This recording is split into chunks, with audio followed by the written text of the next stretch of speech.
pretty simple. You got enough wealth to spread it around, so everybody swims and nobody drowns. It's pretty simple. It's pretty simple. You take the landlord's power and you whittle it down. You put people in houses all over town. It's pretty simple. It's pretty simple. You take the hungry family and you give them a meal. You get doctors so the people can heal. It's pretty simple. It's pretty simple. And it's not just me, and it's not just you, it's all of us. And it's not just me, and it's not just you, it's all of us. It's pretty simple. You take the stolen money out from under their thumb, give it back to the people that they stole it from. It's pretty simple. It's pretty simple. You cut the military budget till it's almost gone. You put the money in schools and you can't go wrong. It's pretty simple. It's pretty simple. We've been doing it wrong all along the line. Let's do it right this time. It's pretty simple. It's pretty simple. And it's not just me, and it's not just you, it's all of us. And it's not just me, and it's not just you, it's all of us. And we are greater than they allow us to believe.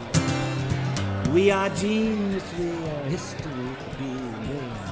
They think their money is the key, but we know the key is in the numbers of our solidarity.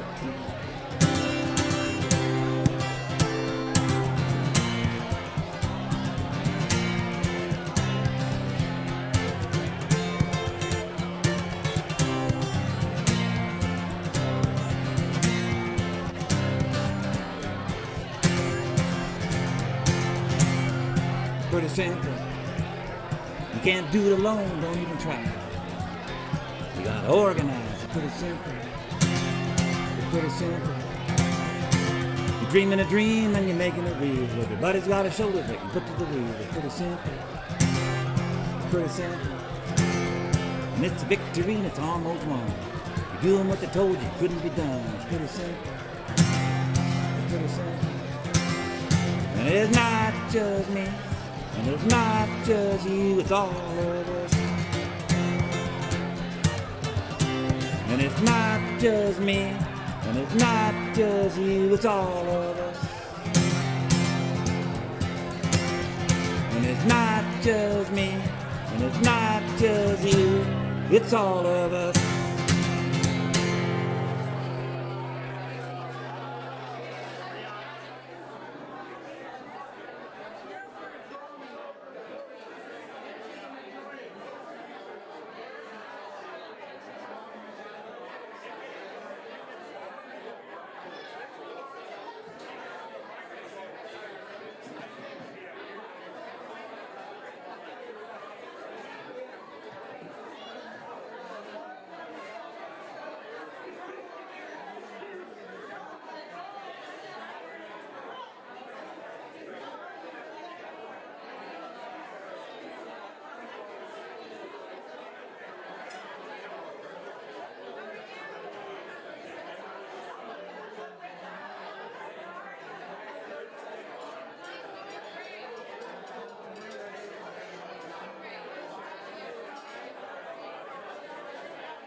All right. Hello, everybody.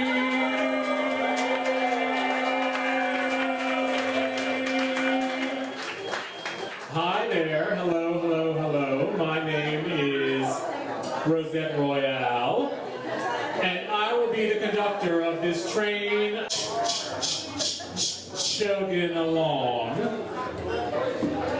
going on a nice little voyage. Partly down memory lane, but also heading toward a glorious, progressive, proletarian future of saying, "We love you, Joe Martin, the Express." Yes, that's right. We're here to celebrate that old spunky Irishman, Mr. Martin. Yes. Okay. This is how it's going to work this evening. We've got some food here. You're going to nibble and ganache your way to happiness. You're also going to drink yourself into happiness. There we go. You're going to drink yourselves into happiness as we celebrate the one, the only Martin of Joseph here this evening. All right, so how this is going to work is that we're going to have people stand up here and say a word or two about Joe. I imagine that all of you probably have 1,000 words about Joe. And by the way, speaking of, but I'm going to give you like a word limit. Right? I had to do this with Joe Martin when I was assistant editor at Real Change, and I edited the book review section. And so I don't know here if anyone has ever read a book, but you haven't read as many books as Joe Martin has. And Joe Martin could write a book review like I think that I kind of know a few words, but I had to have the damn dictionary ready every time Joe Martin turned in a review. Half the time I was like, I don't know what that word means. And I'd ask people in the office and they're like, I don't know what it means either. And I would put the definition of words at the bottom of some of the book reviews so that people would know what Joe was talking about. Alright, so Joe had a word limit, and so there are a lot of us here. I imagine collectively we probably have 5 million years of experience with Joe Martin, right? But everybody may want to say something, or probably not. But we're going to ask you to kind of keep your words brief so we can have as many people speak, and then at the end we'll have a musical performance. Alright, fantastic. So, again, my name is Rosette. If you want to call me over in case you need to ask me something or want to put your name on a speaking list, you just let me know. We're going to start our festivities here with 2 representatives from the Market Foundation. That's right, 40 years of experience here at the Market Foundation. And these 2, I believe, collectively have almost all of them. That's right, Marlys Erickson and Lilian Sherman.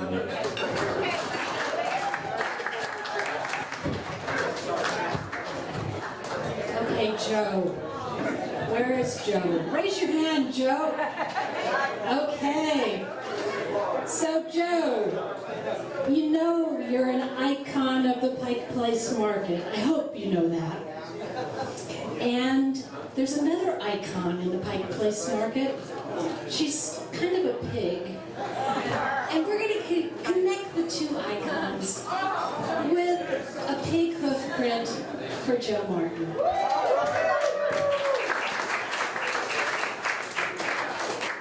So on behalf of the entire market community, we are going to put a hoof print in the ground. It'll be down in front of the market commons because it serves the people, and that is what we're doing.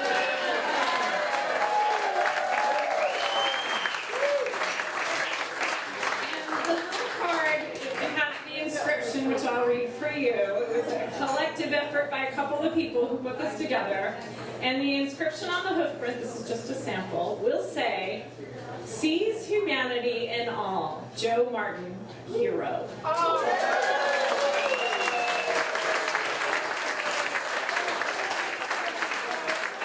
grateful to see so many of you back in the market. Thank you for coming down. Enjoy your time in the market. Please come back often and come look at the hoof prints. They'll be there probably in the fall. So thank you, Joe, for your years and years and years and years of experience. We appreciate it. Thank you. Right now, we're going to call up no one else. Yes, that's right. You, sweetheart. Yeah, you. Get ready. Yes, Chris Hurley people.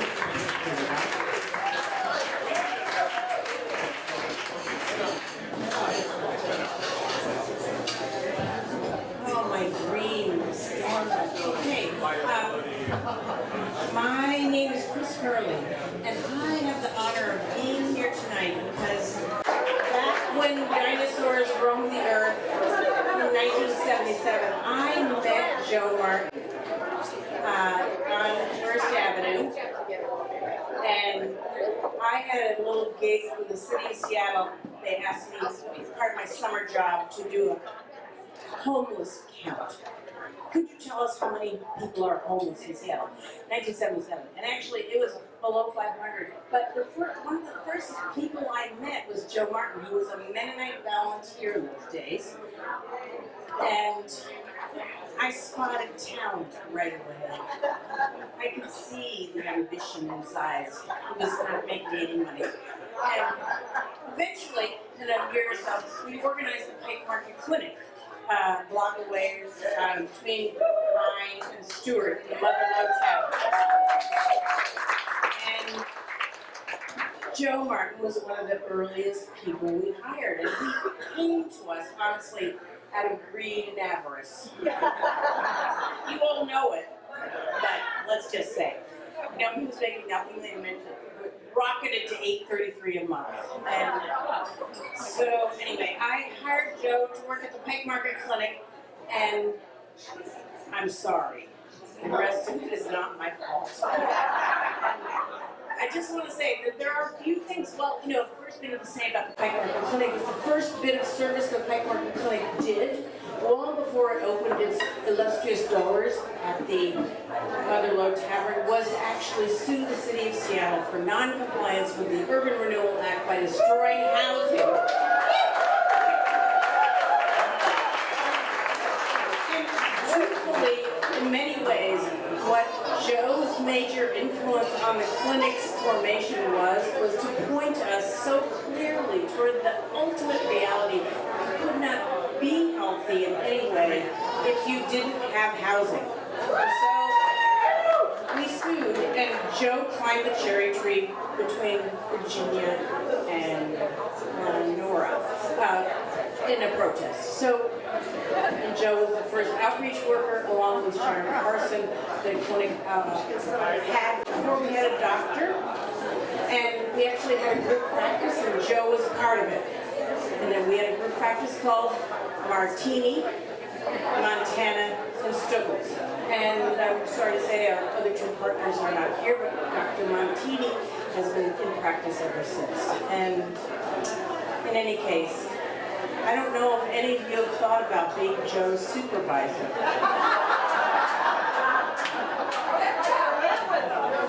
I just want to say some people deserve a lot of credit, but they never get. And Joe's one of them. But the truth is, being Joe's supervisor is very much like other experiences I had later in my life.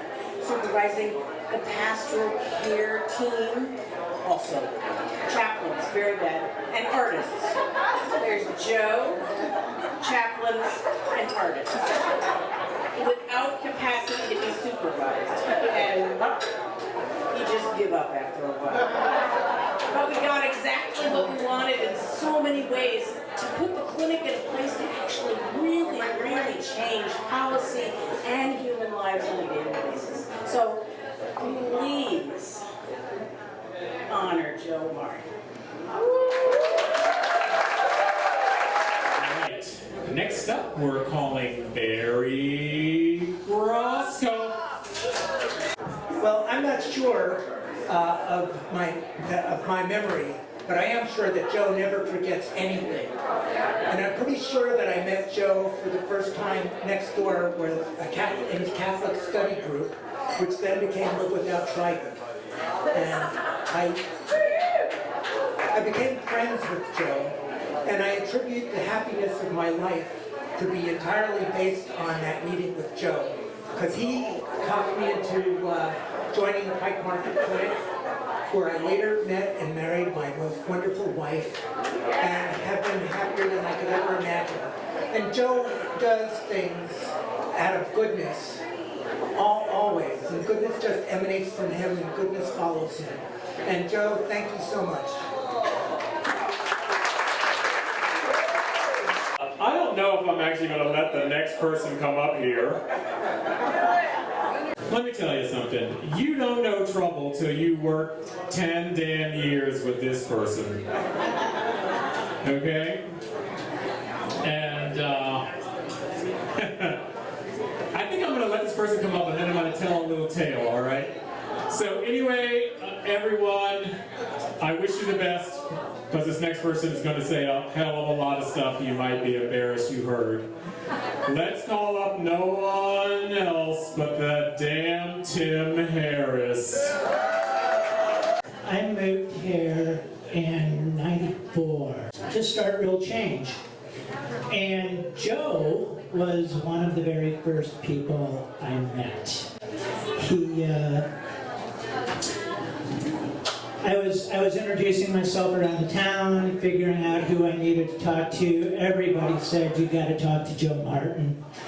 So I did. And one of the first things that happened when I talked to Joe is he asked me how he was to know that I wasn't CIA.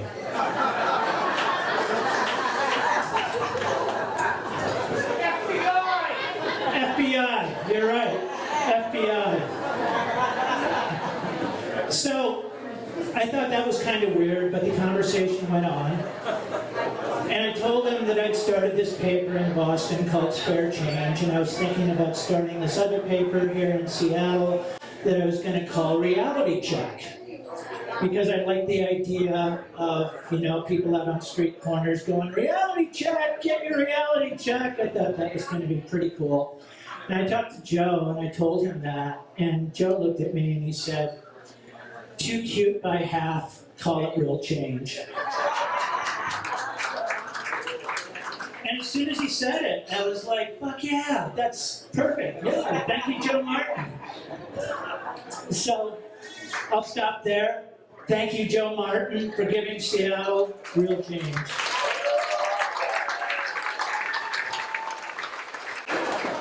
Okay, everyone, you've just seen something historic, because that is the shortest speech Tim Harris has ever given in his damn life. Dang, everybody. Oh, there's a... Next up... We only need 2 letters for this person. That's all we need. That's right, I'm calling you. The MC is calling MG. Come on up here. So I met Joe just last year. And I've only known for a very short time, but in that short time, what an inspiration, right? That guy. So amazing. And look at all the people here just to see him off. There's a lot of people here. Holy crap. You can measure a man by his wealth by how many people show up for his retirement party, right? Yeah, so I met Joe, a security guard over at Pike Market for the Pike Clinic.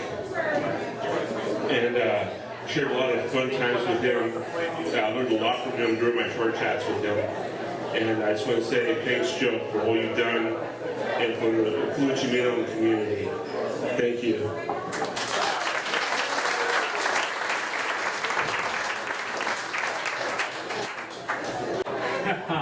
Okay, every once in a while, there's going to be one person that speaks, then there's going to be... I was about to call them a couplet, but I think more like a dynamic duos. Yes, that's right. I'm looking at you two. You're standing right behind Joe. You can catch him in case he falls when he tips back that damn glass one too many times. There you go. Come on up here, Dana and Bob.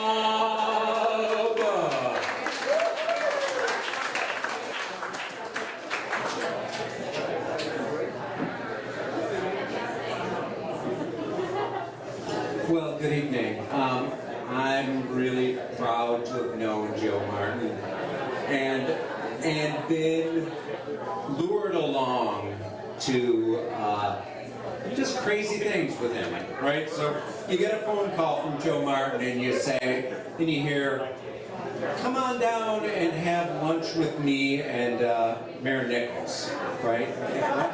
Why, Joe, why are you calling me for this? And I like to think that I'm being called to watch his back. You know, things might get a little rough. I know Mayor Nichols has a longer reach than me, but I probably have more speed. So. But Joe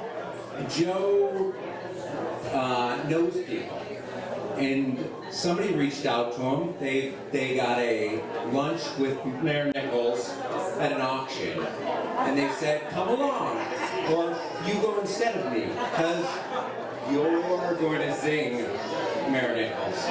And Joe reaches out to other people and brings them along and includes them in the effort. And that happened with Gene Godden, I think here as well. So Gene was expecting only Joe, and Joe brings a crowd with him. And he brings the people and holds power accountable to the people.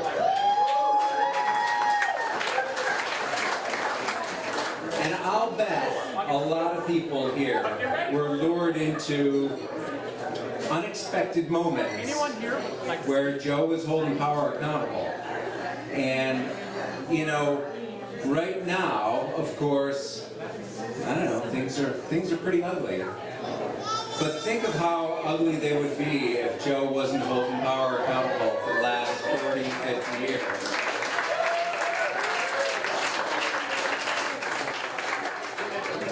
And he made it personable, right? I remember Operation Homestead meetings after the meetings that happened in Kells, and he helped bring activists along that way, like my friend Dave. So yes, this is a segue. You can say some nice things about it. Don't go anywhere.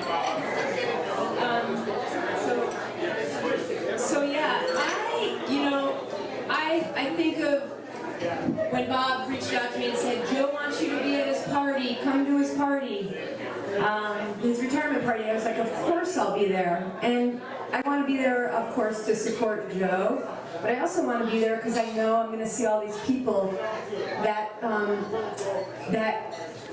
at a time when Seattle was needing a lot of change, as it always is, a bunch of us did what we could and came together. I knew I'd see a bunch of you here. So Joe has that way, again, of bringing people together to make change and to celebrate our change. Part of those after meetings at Kells were about celebrating the joy of struggle. That when people come together to make change, that's the juice of life, that you're trying to make the world a better place. And I run a school now, and our main kind of focus is environmental justice and social justice, racial equity, in a place-based learning setting. And one of our units this year was Trailblazers. And the main lesson in that, the baseline is that we all stand on the backs, on the shoulders of those who came before us. That we pay homage to the Wilma Mankillers, the Bill Russells, the John Lewises, the Shirley Chisholms, and the Joe Martins, who we all stand on the shoulders of as we move forward and continue to make change and make this world a better place. So thank you, Joe, and all of you. I can also sleep good knowing it's not as hot as it was these past couple of days, right? Yeah, huh?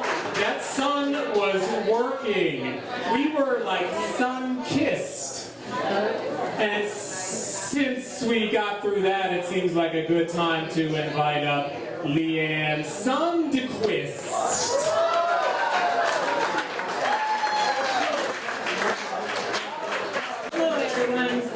I'm the nutritionist at the clinic. I have worked with Joe for 27 years, and I'm going to miss him there a lot. But tonight, I would like to read something from Mark Mysick. He was a physician at the clinic for quite a few years. He's since moved to Wisconsin, so he couldn't make it, but he wanted me to read this for him. This is a salient moment to mark in the history of the wonderful Pike Market Clinic, the retirement of Joe Martin. It is hard to imagine a clinic without his presence. His small frame but mammoth spirit, sitting in his dim office, comforted in his chair, surrounded by books and charts and newspaper clippings. It's hard to imagine a person who has put together a more dedicated life of service to the underserved and underrepresented people of Seattle. He has been a fighter for structural changes in our nation while also helping to build the bricks and mortar of a clinic that has been steadfast in its mission for decades. At this clinic, he has touched so many individual lives by getting to know our patients, providing them a honed intellect with deep knowledge of the community, a warm and reassuring voice, we'll forgive the Irish accent, a beacon of stability in difficult times.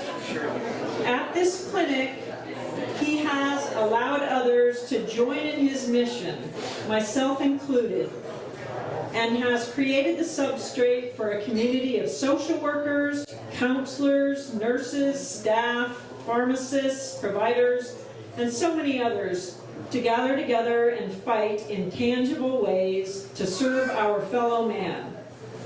I am honored to know him and am humbled by the ways he has changed my perspective forever.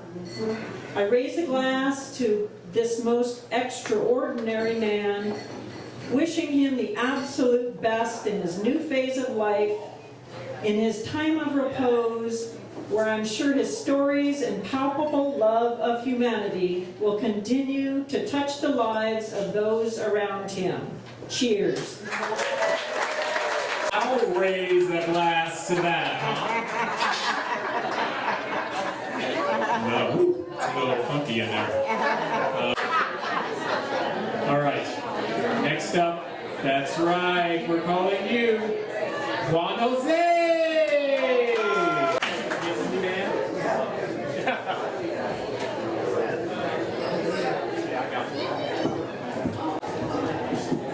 Well, my name is Juan Jose Bocanegra, and I've had the great pleasure of knowing Joe for, I don't know, it's too many years. But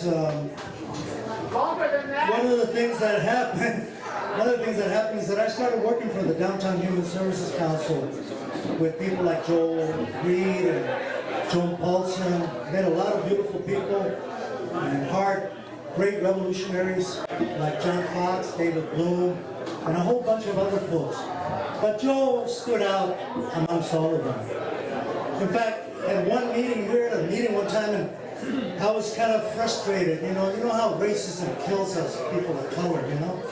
So I was really frustrated, and I made a statement, something to the effect of, well, all of you Anglos really should think about this. And Joe stood up and he said, I'm not an Anglo.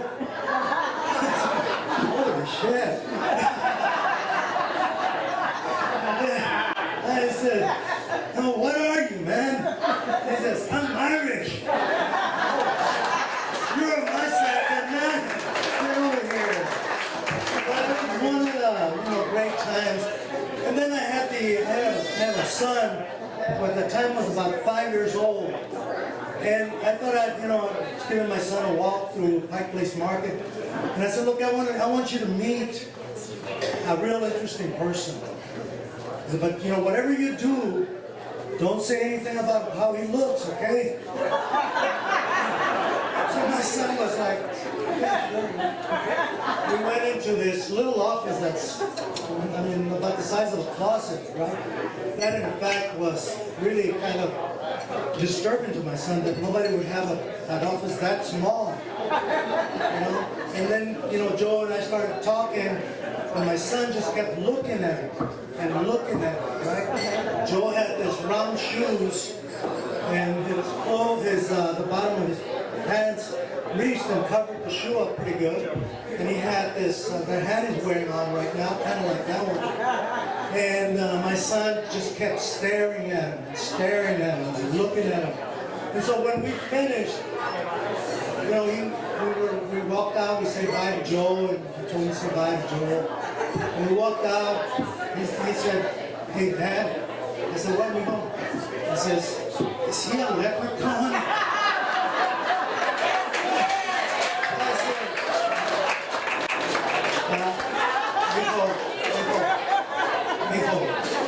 Yes, he is.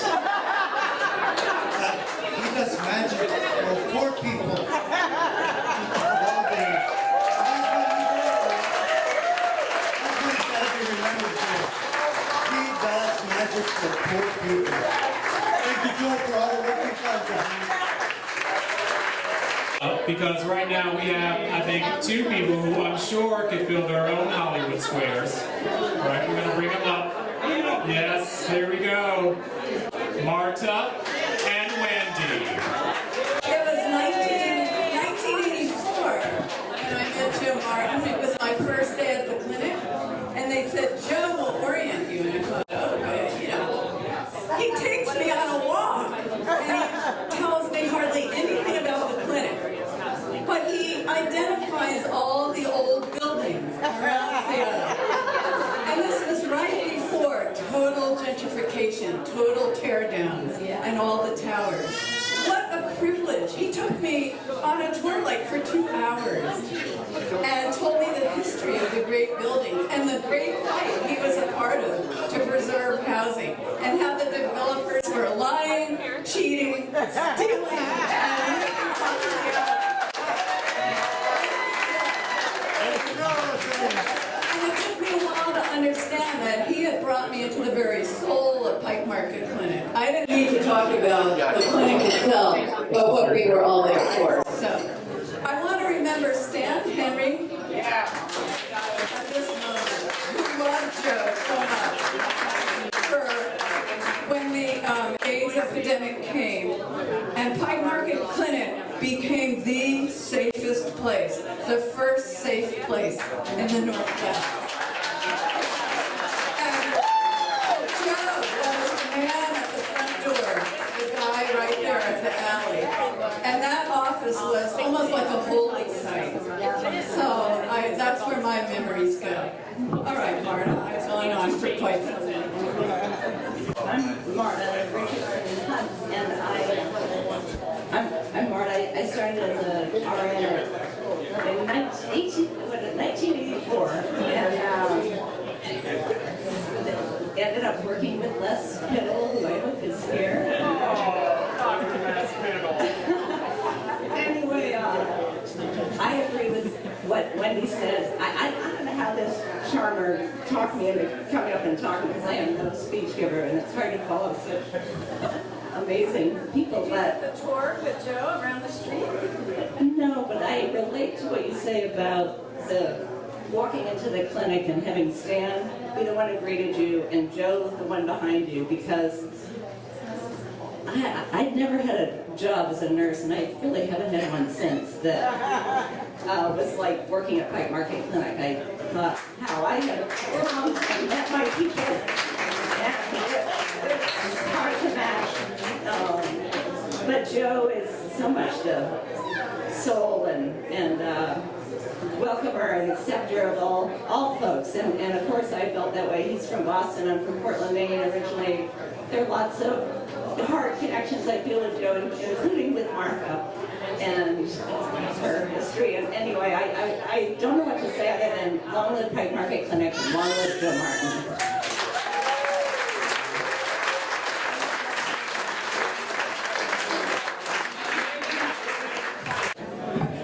Oh, thank you. Yes, there we go. The soul of the clinic. right on, Joe Martin. And also, you know, the reason I chose you over there is because you're from Portland, right? Speaking of hot, we have someone else who's going to burn up this microphone tonight. That's right, I'm calling you. Come on up here. Mark Dalton!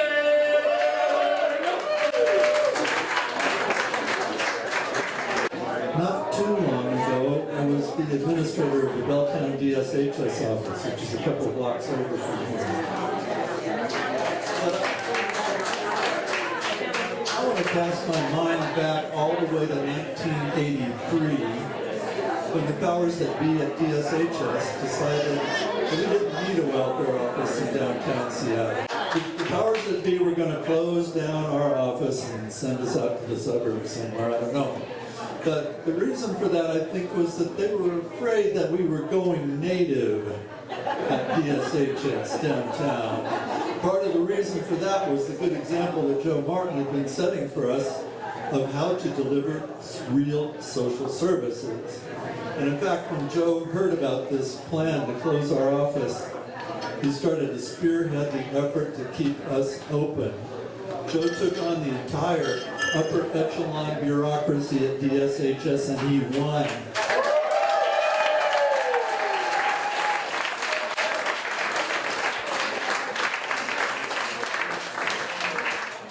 Thanks to Joe, we're still over there.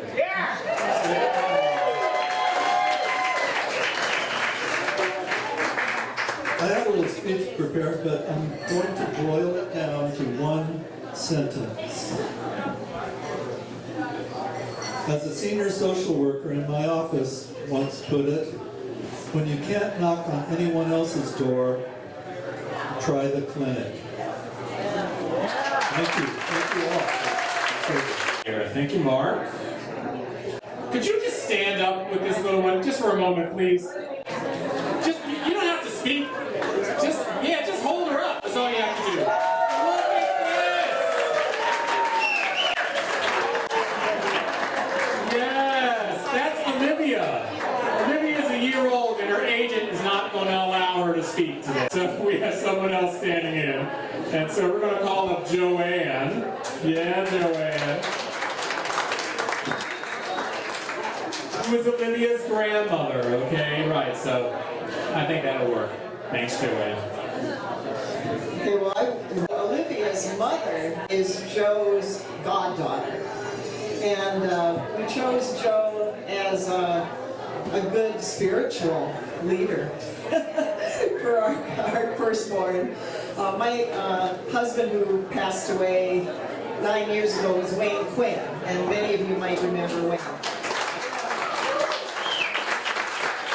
And Wayne and Joe grew up together back in Lynn, Massachusetts.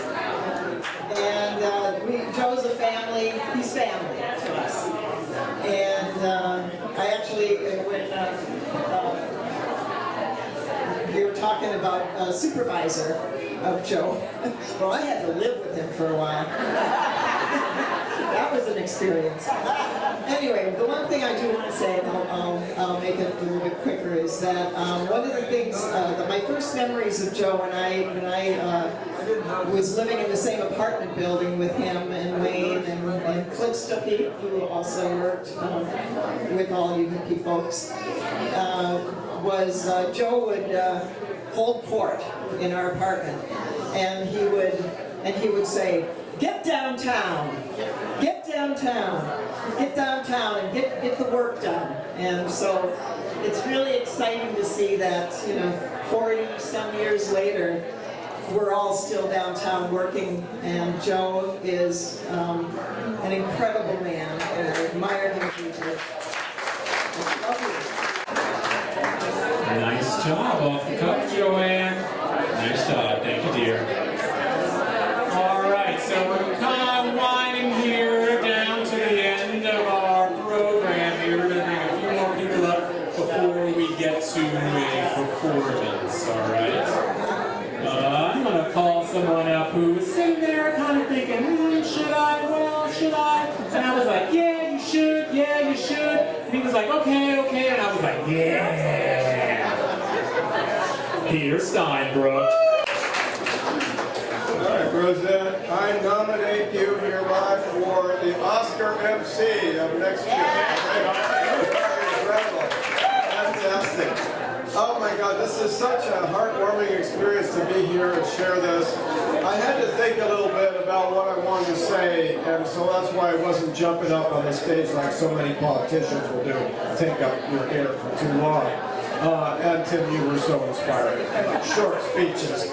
But I want to mention, I was thinking in the context of the 50th anniversary of the Friends of the Market to this year. And it's a tribute really to Joe Martin, the Market Foundation, and the social services, because had they not been here, and they weren't here in 1971 when the initiative was passed, but what was here was an entire community, thousands of low-income residents, seniors, itinerant workers who were being displaced back then. Joe knows better than anybody about the importance of the SROs. It was written up recently, and we've lost those to the glittering high-rises. But Joe was there, and I imagine you had a role in saving the Stewart House. My dad had something to say about things as far as his motivation of saving the market, and it was not for the historic grandeur of the buildings, I can tell you that. Yes, a wonderful place, a stage set of anonymous, odds and ends of things that had evolved. No one has ever been able to recreate. But it was the people of the market that the market was saved for. And Joe is integral to that in his history, and many of you. Yeah, please give him applause.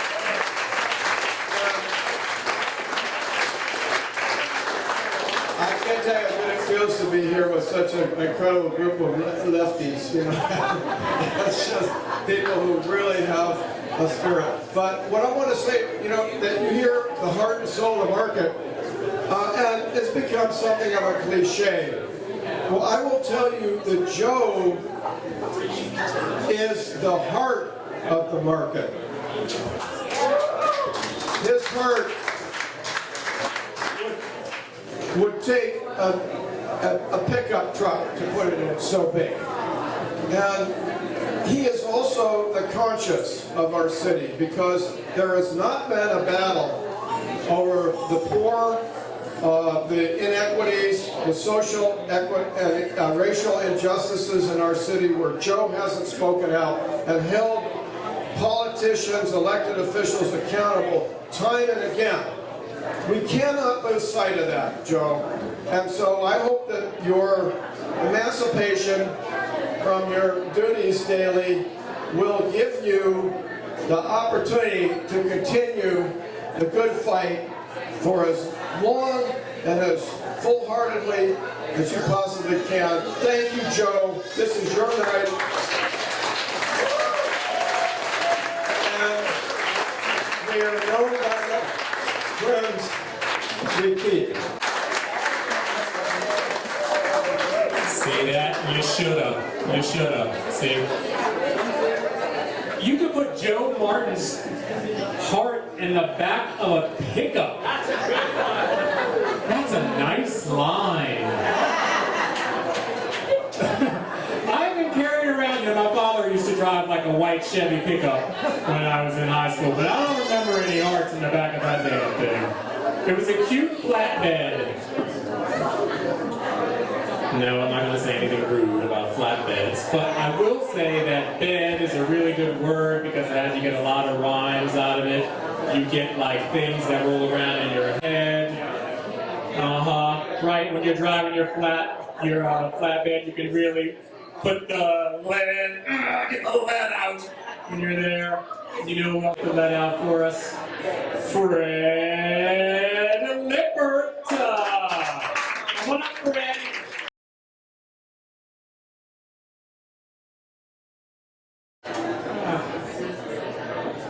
I was at the Pike Market Clinic for 18 years, and that was 18 years ago, so I don't know most of you.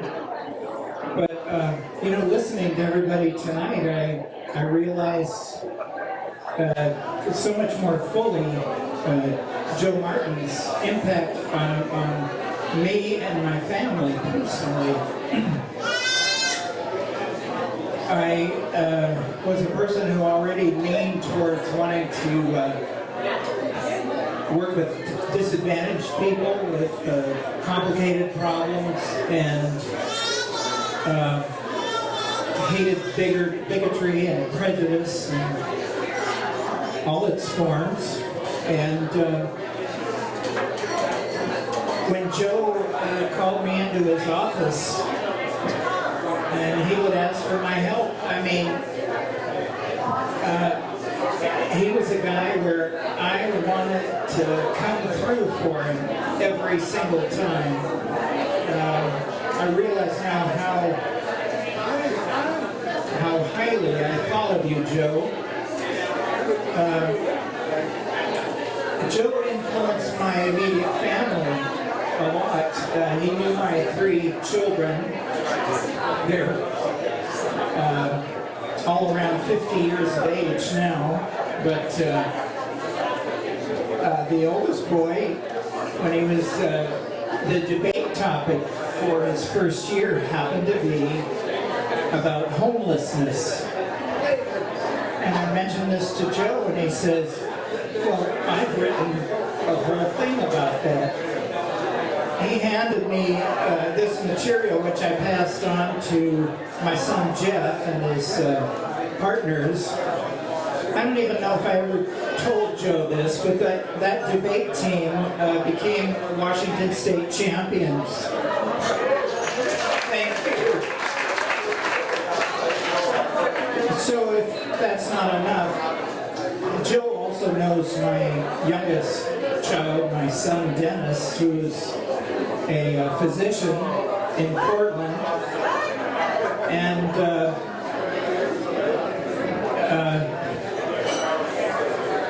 Dennis has devoted and is devoting his entire life to working at the hospital in Portland that is most open to helping the disadvantaged. When the pandemic hit, he took over coordinating the COVID response in Portland, having his salary for that year. He says, hey, this is what you got to do, you know. I've learned this from you, and I learned it from Joe. And I want you to know that, Joe. You've had such a tremendous influence. And I realize it even more so tonight as I listen to everybody here. So,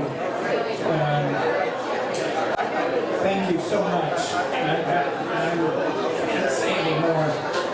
We're going to welcome up Dr. Lustbader and Dr. This is the best night I've had for, certainly before, the COVID experience. Because I'll tell you,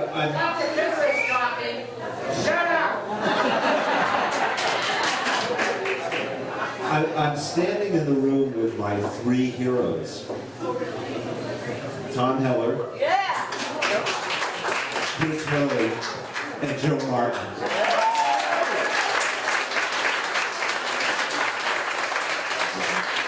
I heard just now that my suggestion for the inscription and the hoofprints was taken as what you heard earlier.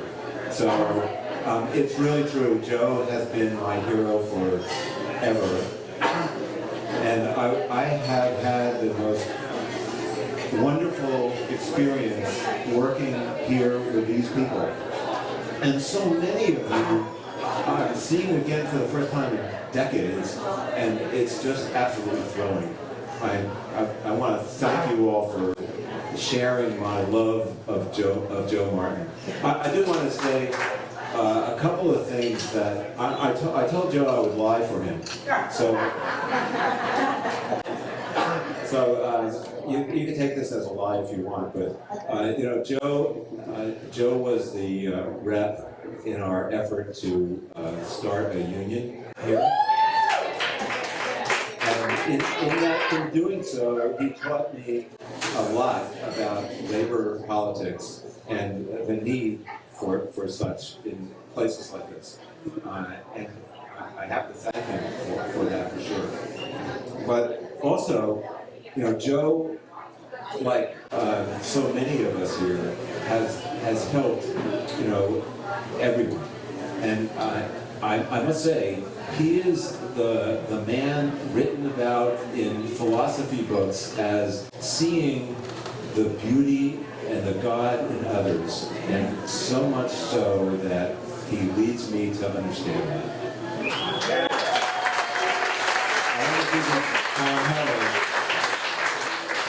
Tom Heller had been my partner for ever? How many years? Well, we were here together for 16 and a half of our 28 years. Go ahead, Joe. Well, I had the great honor of working with Joe and with Les and with Carol and with so many of the people here, Brosskopf, Wendy, Lustbader. I was the junior partner because Les preceded me at the clinic, and but I was for 16 and a half years partner to all of you, and remain so in my heart because these were the greatest times for me as a doctor, and the guiding light of the Pike Market Clinic, the spirit of the Pike Market Clinic was embodied in that guy.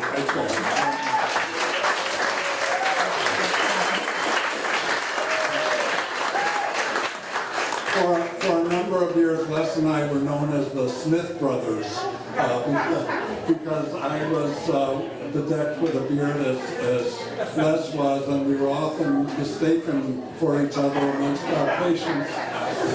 And no, it was just the spirit, the loving spirit of the Pike Market Clinic was something that formed me, and that I'm so grateful for having experienced, and the outpouring here is just a sign of that love and that spirit.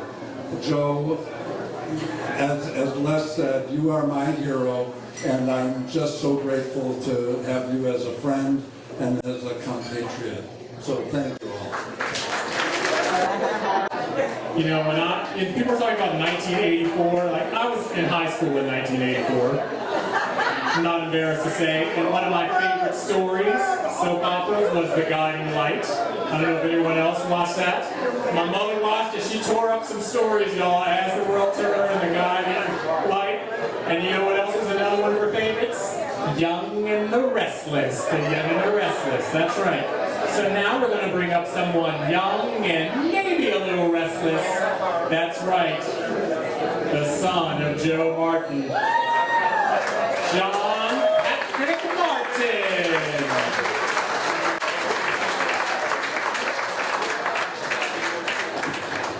Hey, thank you. I got peer pressured into this. I just felt compelled to say that I think you are flattering this guy a little too much. I've known him my whole life. He's just okay.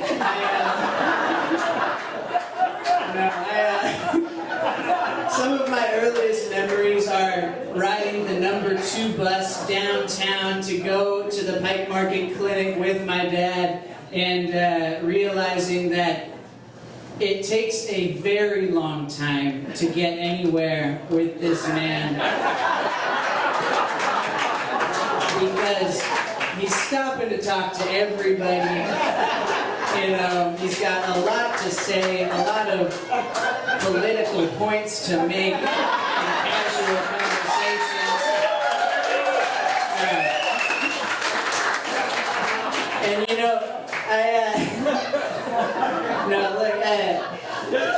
in all seriousness, this is really, really a beautiful thing to be down here in a room full of people that my dad has worked alongside, shoulder to shoulder, doing very good work, that people that he has helped, and just to get some small breadth mentally of all the people that you've helped over the years, Dad. It's fantastic, and you know, it's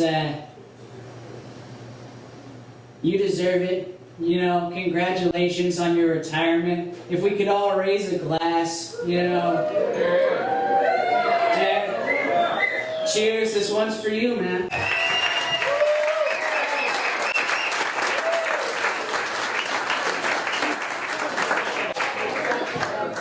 Okay, that is called speaking truth to power right there. Yes, thank you. You silenced the room, okay? You're the only one to silence the room. Nice work, my friend. All right, so speaking truth to power, you know what's coming now. If you don't mind, Joe, I mean, I know there are a lot of people praising you. You want to say a few words? You want to say your words before or after? Before or after? Before and after? Yeah, that sounds about right.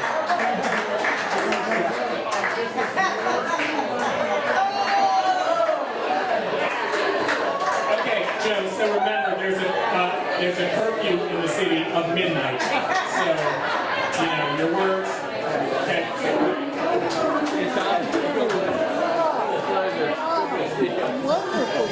Hey! You folks in the cheap seats, can you hear me? I can hear you just fine. Anyway, thank you all for coming tonight. This is the energy and the beauty and the marvelous people in this room inspired me to, you know, when I'm down, to know that we can really make a difference in this world. You know, I think of the great writer, Elie Wiesel, who said, yeah, to paraphrase Elie Wiesel, he said, God created humanity so she could enjoy stories. God created humanity so she could enjoy stories. And I just want to say, my comrade and brother, Rosette Royale, would you give him a hand? Yes.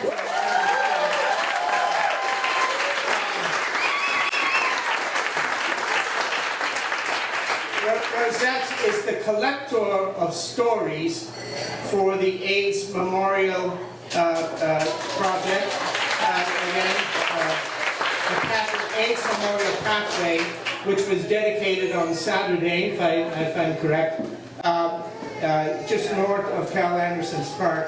It's there for people to visit and to share and for all of us to participate in that story. Now, the Pike Market Medical Clinic has a great legacy, a great story, a great legend.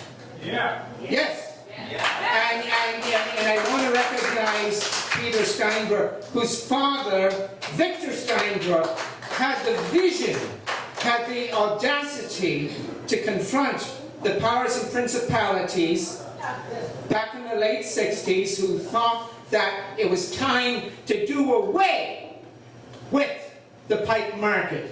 It was old, it was funky, it was nice, oh yeah, but it had exceeded its time. And what we needed was a nice hockey rink and a high-rise hotel. Isn't that sickening? Right, yes, yes. And so Peter, thank you for being here tonight. Really. And I look at a lot of the people here who participated in various actions to preserve what we could. Again, we never got a full, you know, catastrophic kind of movement going. But I think of my friend Ginger Siegel, who nearly died in the occupation of the Orion Court. She got hurt badly, thank God she survived, and are you still here? Are you here? Yeah, there you are. Yeah, right. others who engaged in civil disobedience.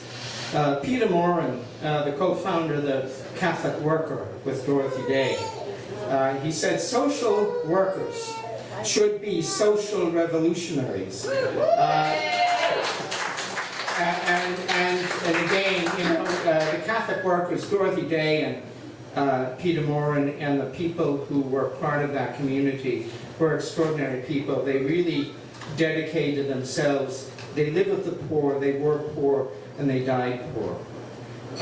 Today I read in the paper, and I think of my brother Juan Bocanegra, where the farm workers in central Washington, in 100-degree heat, are picking cherries, right? They're picking the cherries, and throughout the United States, farm worker people who are paid probably, unless they're unionized, and a lot of them are not. I don't know what percentage are unionized, but they pick 100 million pounds of fruit a day.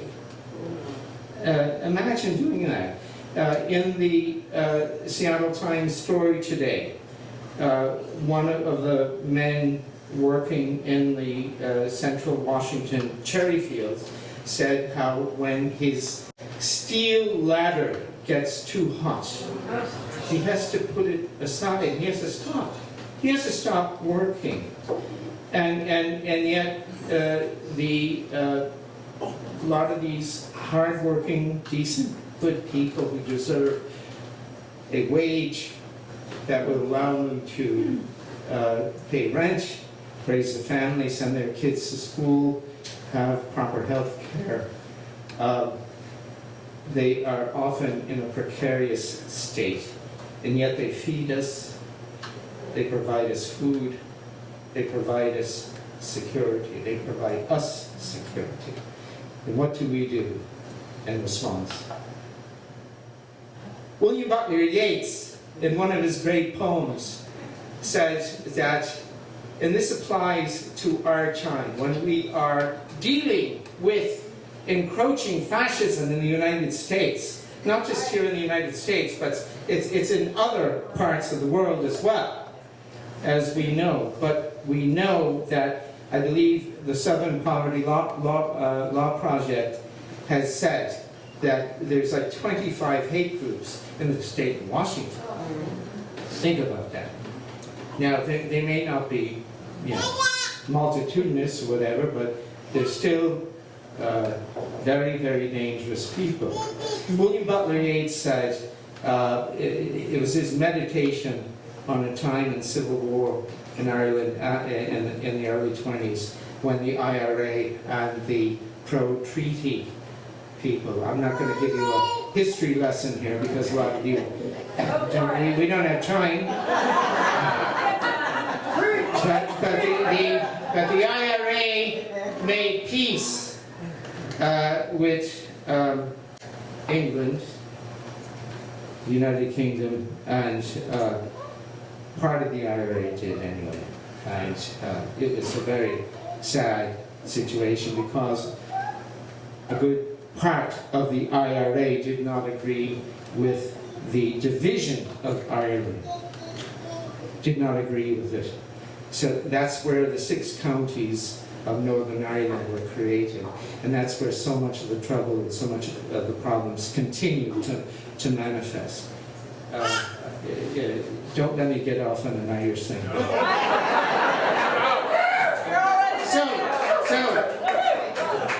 I had my friend Kieran O'Mahony, a great Irish speaker, sitting in the corner. He's looking at me and he's saying, "Go on, go on, go on." But anyway, so but Kieran O'Mahony and others who would know this piece of Yeats's poem, Reflections on Civil War. He said that the best lack all in, and the worst are full of passionate ascension. best lack all integrity, and the best are full of passions, dimension. We see that in our country with a great deal of energy on the right wing. And it is incumbent upon us to deal with that in a pacific, rational, non-violent way. We are dealing now, it can't be denied, with an environmental crisis of global proportions. And already, so many of our brothers and sisters in different parts of the world are victimized by heat, by food shortages, and by a lack of an ability to maintain their societal cohesion because of environmental degradation. And I just want to share this with you, if you pardon my Catholicism. People who go to the desert, why did Jesus go to the desert? Why do madmen and mad women go to the desert? Why do mystics and visionaries go to the desert? Why do people seek out a solemnitude in the desert? It's in order to gain clarification, to gain purification, to gain insight. Now, Mother Nature is coming to us. She's bringing the desert to you. She is bringing the desert to you. Since you will not, or we cannot collectively respond in a potent and powerful way to begin to alter the degradation of the earth. Mother Nature will knock on your door. Knock on your door. Knock on your door. And in my family and my neighborhood, I look at my friends, little kids, children. My godchild, Kayleen, is here with her baby, Olivia. Do you hear the baby crying over there? She's not crying. She's right there. She's not crying, I guess. Well, maybe she's laughing at me. I don't know. But, you know, Olivia and all of her generation deserve, do they not, a world of ecological sanity and peace, do they not?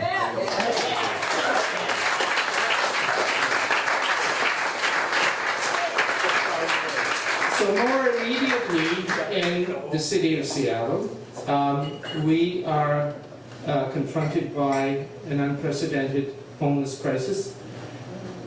John Fox, who told me he didn't want us to come up here and speak, so I'm speaking for him. I'm taking your time, by the way.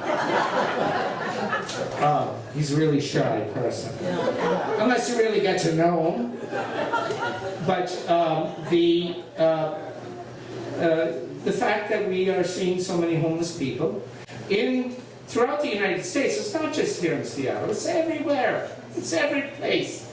We've eradicated the old SROs. We have done that with great aplomb, and we have left no place for so many people to reside, and they're living on the streets, they're living in tents, and again, let me remind everyone that the profits made, according to the United Nations Department of Drugs and Crime, the profits made on illicit drugs throughout the world dwarfs profits made in the oil industry. Is there any wonder that drug cartels and criminal elements fight violently against each other to protect their profits? And that stuff, fentanyl and methamphetamine and all kinds of horrible things, wind up on the streets of Seattle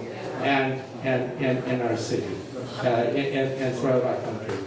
So So anyway, I'm not going to belabor this. Yeah, well, you know, I only have about 20 more minutes for that. But the thing is that I really, you know, want to say I wish my wife Martha was here.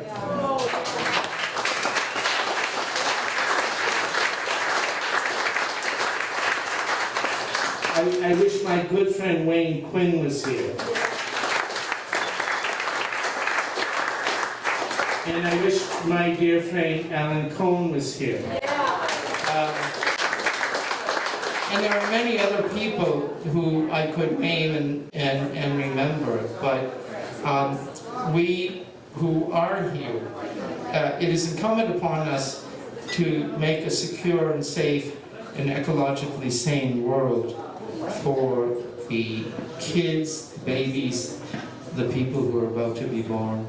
And again, I really feel very privileged.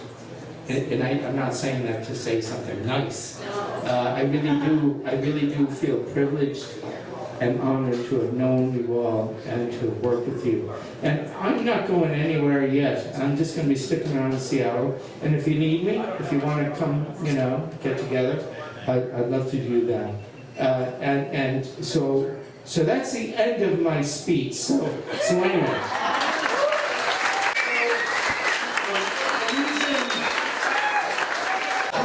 So Joe and I met many years ago, and we started playing Irish music together. They adopted me as the Dutchman in the group, and I learned all the choruses. And we finally ceased for the first time and broke our records straight gigs together with COVID. But from 1983 until then, and with Wayne Quinn in our band, we would play pipe. We played on this stage many nights. Joann, you made a banner for us that said clay pipe. It would look like the Irish flag with clay pipe on it. Jimmy Martell from back east where Joe grew up in Massachusetts suggested the name clay pipe because clay pipe was used by the kind of poorer Irish people who wanted to smoke a pipe. It had a long stem that was made out of clay, and by the time the hot pipe stuff got up to you through that long stem, it was cooled off. But Jimmy Martell also said that a clay pipe is what sewer pipe is made out of. So we could kind of be a working class group, and we learned choruses from Clancy Brothers books and took to the stage and had a lot of fun. So Joe's looking for the right harmonica at this time. And he's been an enduring friend, enduring music friend. Brought me into the Catholic Church somehow.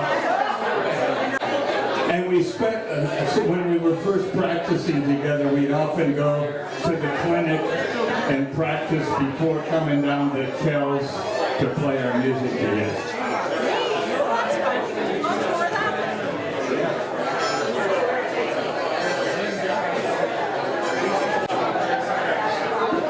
Okay, can I hear you all right?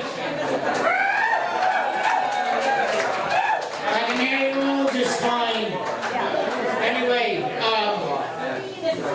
I felt, you know, it should be said that the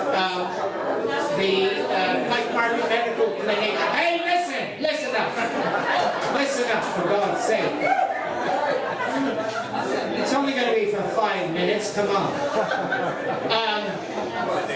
That's how we got people's attention when we played at Kells. We unionized at the Pike Market Medical Clinic, and that made it there. I wanted to say my friend Liza Redding was very instrumental in that. Give her a hand. And we are unionized now with SEIU 1189. Yes, cheer that. And so it's very important when we go forward in this country to have organized labor with us. And I wanted to sing. I've been mulling over a song that I should sing.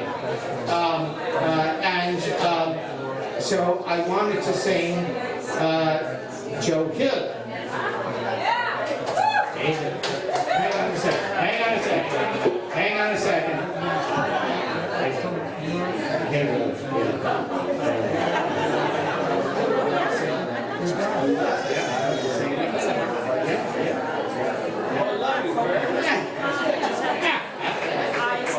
My friend David from Pike Market. Here we go. Yeah. David's an artist, a very fine artist. But anyway, so I was mulling over this song in my mind. Now, hey, listen up, come on, people, come on. I feel like I'm a high school teacher. My friend Elizabeth Higgins, over here. There you go. I hadn't talked to her for 2 years, about 2 years. Now listen up. This is what Brendan Boyle, I think I saw you, his sister calls a God moment. Now listen. Listen. Are you listening? Yeah. Well, that's good. So anyway, I wanted to make sure different people knew this was happening, and I knew some folks really liked the music and so forth. So I called Pat and his lovely wife Elizabeth and said, we're gathering here tonight and love to have you come by. And she said, she's on the phone, I haven't talked to her for about 2 years, and she said, I dreamed about you last night. And I said, I said, was it a nice dream? She said, yes, it was. I said, well, what was it? She said, well, we were in a big hall, and you stood up and sang a labor song. Oh, yeah. Oh, yes. And my friend Brendan Boyle, who I think is here, he's here. He's back there. He said his sister would call that a God moment. And so what I wanted to do was sing the Ballad of Joe Hill, not only for my brothers and sisters in SEIU, but for all of my friends and comrades. So anyway,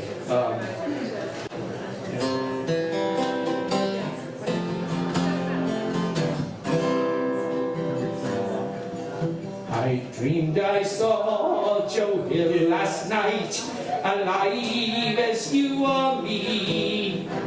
I said, but Joe, you're 10 years dead.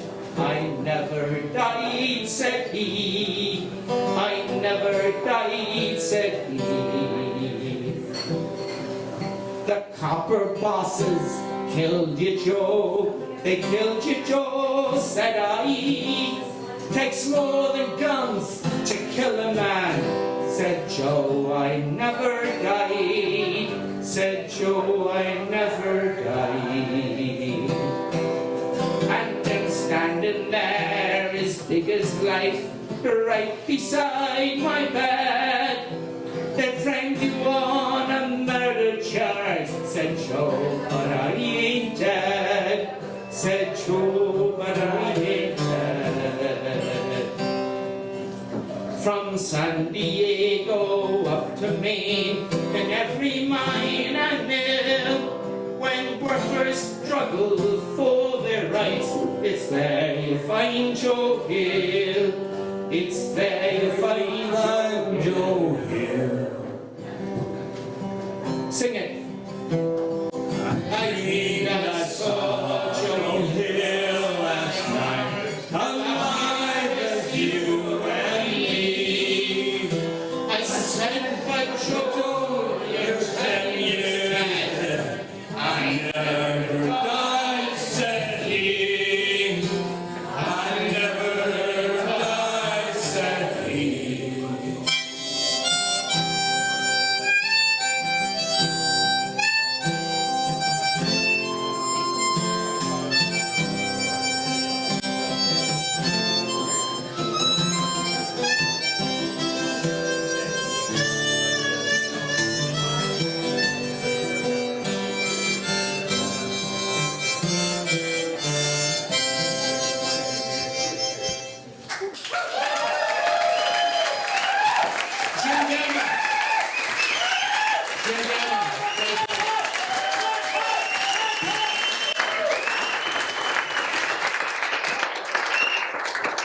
there was an event of leftist elders which happened about 20-25 years ago.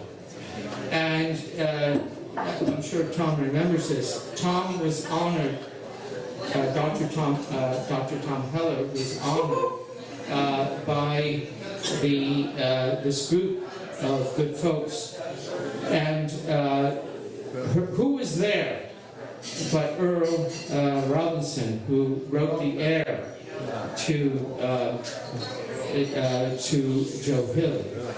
The poem was written by a fellow from England who, Alfred Hayes, but Earl Robinson, who was born in Seattle and died in Seattle, wrote the air to that. By the way, the night that I met Earl Robinson, where they honored Dr. Tom Heller, by the way, give Dr. Tom Heller a hand, and give Dr. Piddle a hand too, will you? I don't want any sour grapes in there.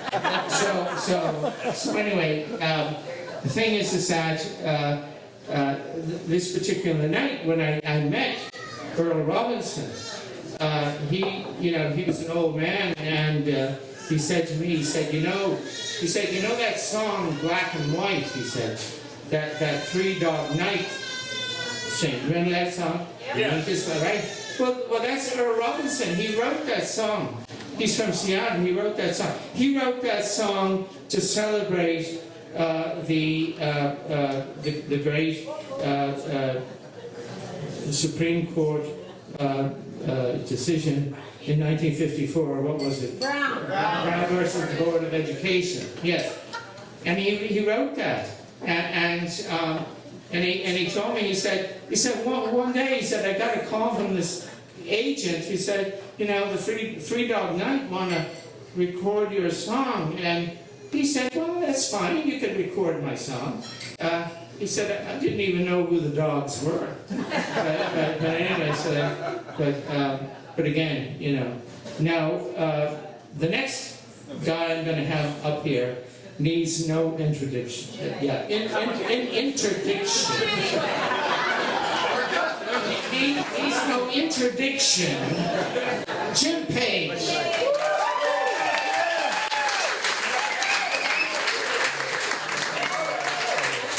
So Joe and I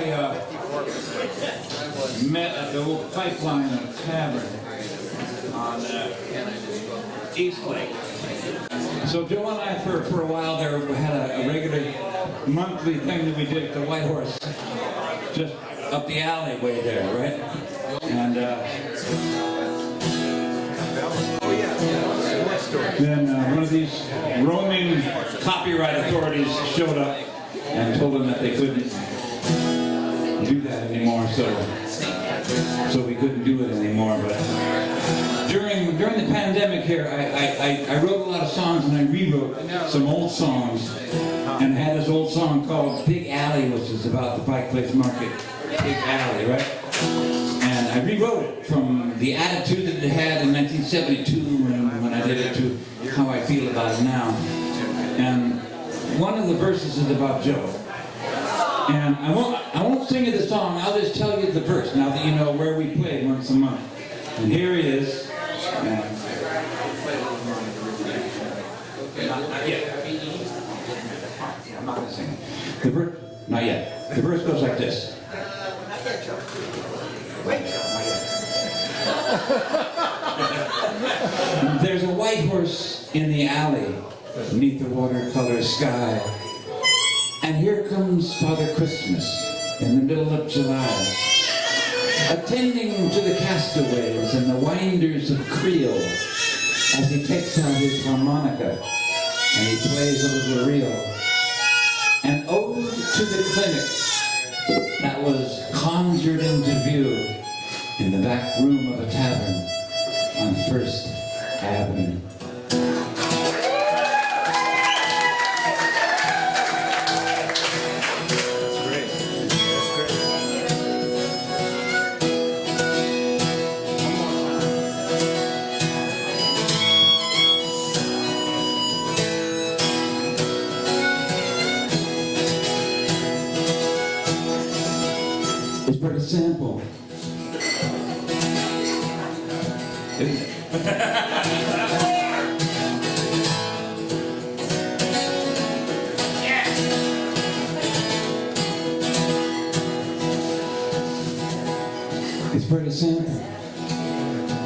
You got enough wealth to spread it around, so everybody swims and nobody drowns.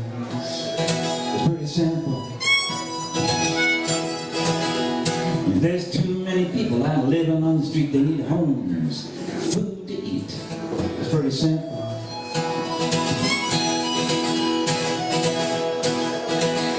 And it's not just me, and it's not just you, it's all of us. It's pretty simple. Take the stolen money up from under their thumb, give it back to the people that they stole it from. It's pretty simple. You got the military budget till it's almost gone. You put the money in schools and you can't go wrong. It's pretty simple. We've been doing it wrong all along the line, so let's do it right this time. It's pretty simple. And it's not just me, and it's not just you, it's all of us. It's not just me, and it's not just you, it's all of us. And we are greater than they allow us to believe. We are genius, we are history to be. And they think their money is the key. But we know the key's in the numbers of our solidarity.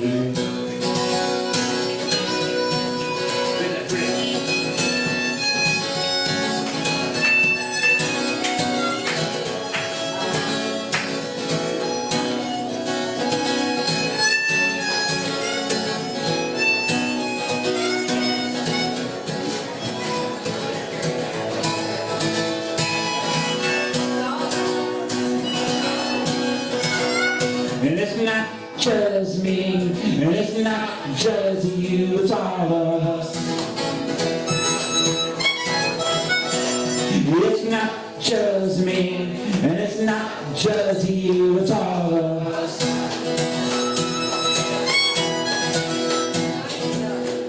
You can't do it alone, don't even try. You gotta organize, it's pretty simple. It's pretty simple.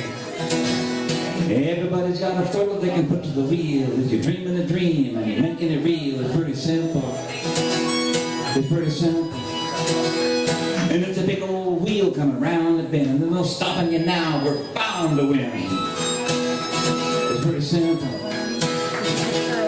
And it's not just me, and it's not just you. It's all of us. It's not just me, and it's not just you, it's all of us. Look out. It's not just me, and it's not just you, it's all of us.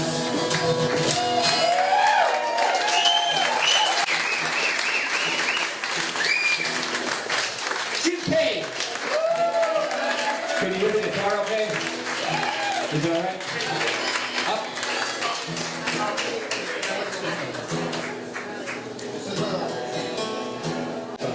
After this, we're going to have, there are some marvelous musicians here tonight. And we're all going to be gathering, for those of you who have the time and the inclination and want to hang out. We're going to be hanging out here. It's not going to be a show necessarily, but kind of a hoopany, a hooli, as we say in Ireland. Again, one of the marvelous musicians here,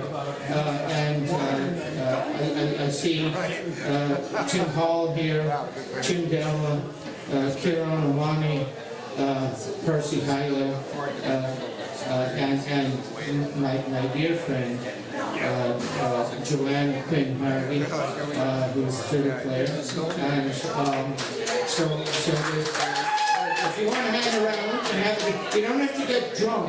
You don't have to get drunk. But if you want to get drunk, that's perfectly okay too. You're in an Irish bar. So anyway, but Jim Page here. My nephew, niece, brother, and I went out to dinner. I asked Jim if he would sing this song because it's It's one of my favorite Jim Page songs. And, the restaurant, the only people wearing masks were the servers. It was like...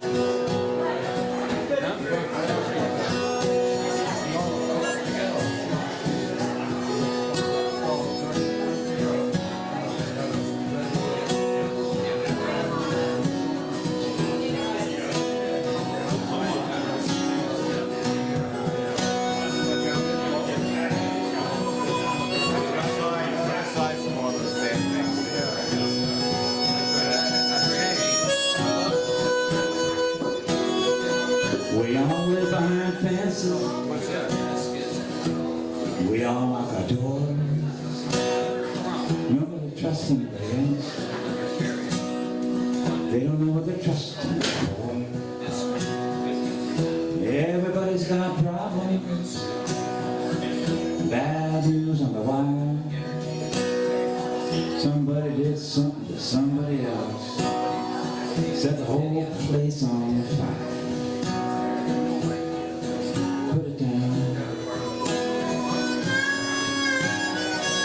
Only bringing you bad dreams. Talk about the dreams you're leaving behind. Let it go. How to find the line. We got a lot to do. We don't have a lot of time.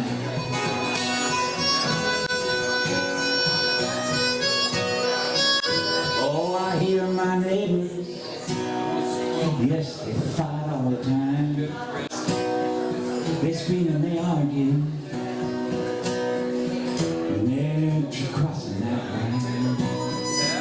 Oh, but come tomorrow morning, I know just what I see.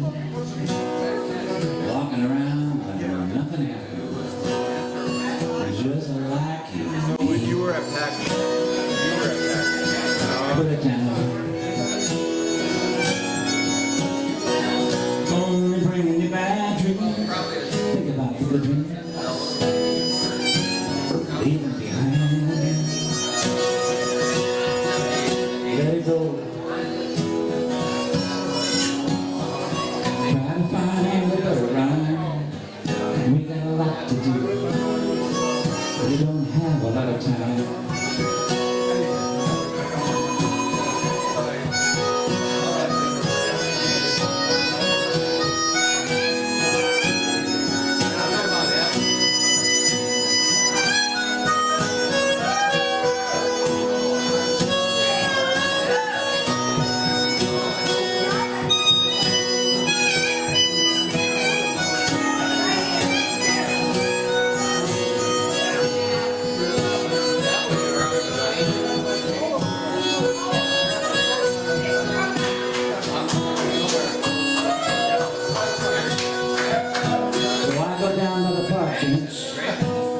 When I watch the children play, kind of remind me of myself as they do, back in my childhood days. Oh, the rules that we played by, they made enemies of our friends. Yeah, we're old now. We no longer pretend. Put it down. Only bringing you back dreams. Think about the dream. You're hoping to find. Let it go. Try to find a better rhyme. We got a lot to do. We don't have a lot of time.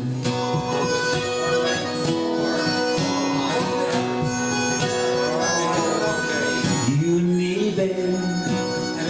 We got some fences to mend. We got some roads to travel. So much distance between friends. Oh, but if it means that much to you, to me, this much to me. We can make it, I know we can make it. We both keep trying to see. Put it down.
Thank you. I got one more song here. Ready to go? And then I guess we'll just hang out and kind of get to know each other. I wrote this song after the WTO events in Seattle. I wrote one song about those particular events, and then this was after the WTO. They had an event up in Canada called the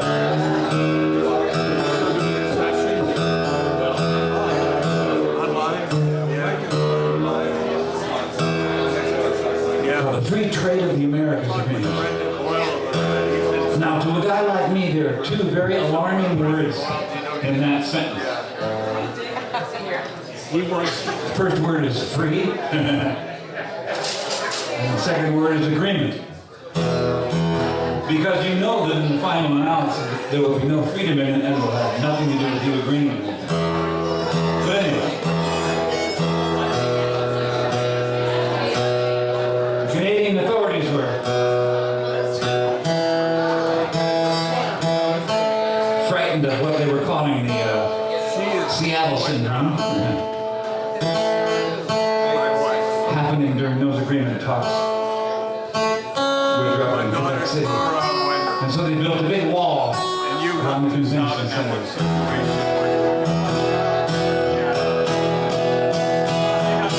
And they said you could drive a car into that wall and it would not fall down. It was that well made. So what happened was, she kept getting extensions. There's one young person all dressed in black climbed on top of that fence while a couple of friends down below with ropes tied onto that fence pulled it back and forth, and he rocked back and forth on top of it and fell over.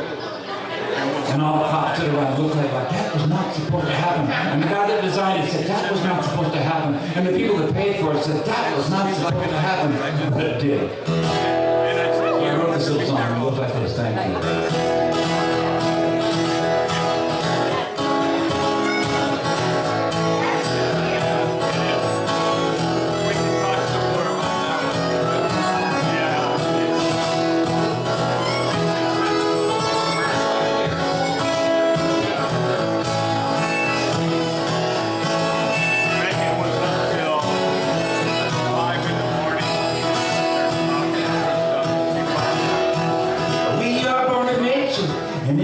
We will die. Oh, and if we don't make it, it's not because we didn't try. No, it's not because we didn't try. They say they will incorporate the world over my dead body, over my dead body, over my dead body, over mine. They say they will incorporate the world.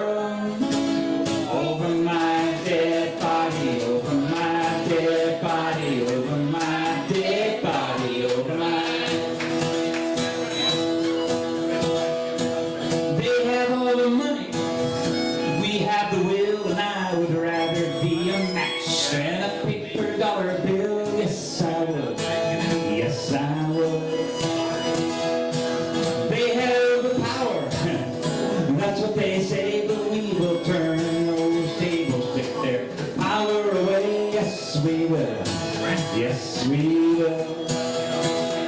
They say they will incorporate the world over my dead body, over my dead body, over my dead body, over mine.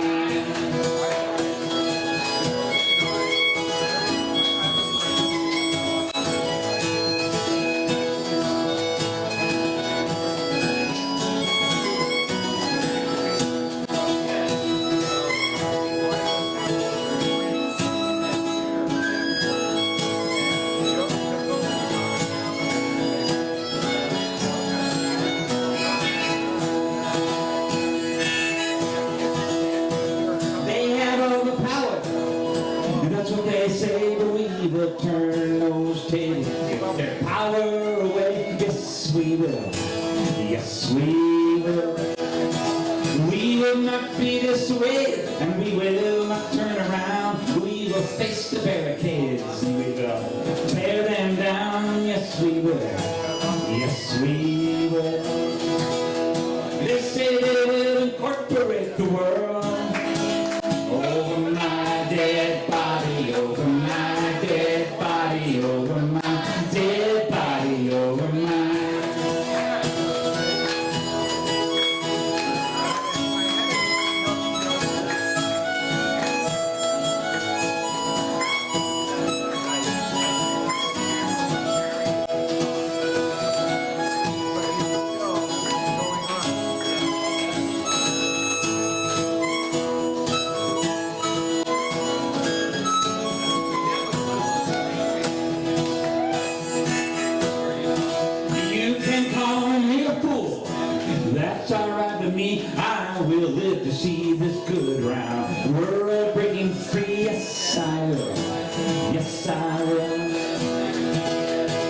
say they will incorporate the world over my dead body, over my dead body, over my dead body, over my... One more time. They say they will incorporate the world over my dead body, over my dead body, over my dead body, over my...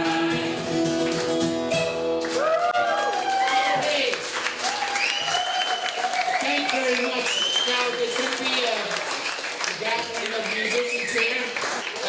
You can drink, dance, and sing, and tell stories and share songs. You don't have to be a great musician or a great singer. Let's have some Pike.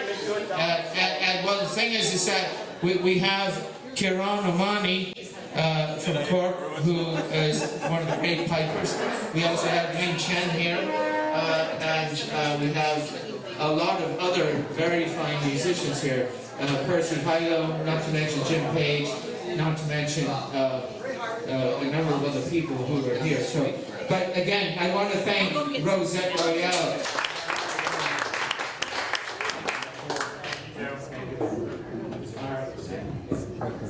All right, people. Thank you all for coming out here tonight. Wish Joe a happy retirement, and now your work can begin, Joe. All right, everybody take care of yourselves. Feed the people. House the people. Take care. Have a good night.